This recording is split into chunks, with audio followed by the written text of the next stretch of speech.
Hi students, this is a quick screencast to show you how to do a screenshot of your EdRising name in the Google Groups and how to submit that in the assignment category, in the assignment box. So here you see that I am on the EdRising page.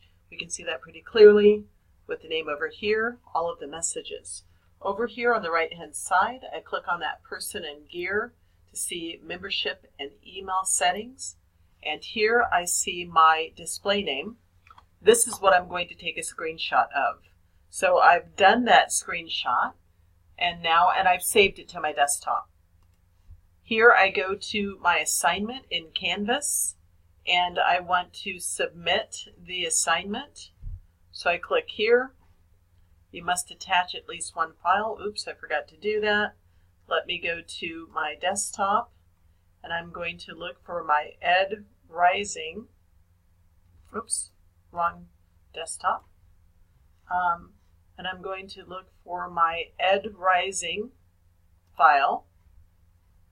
And that's not working for me. Just one moment, please. And here we go. And I find my EdRising name. I have it as a PNG image.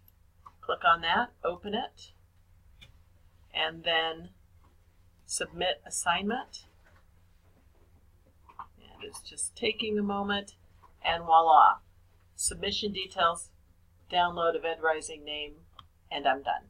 All right, let me know if you have any questions.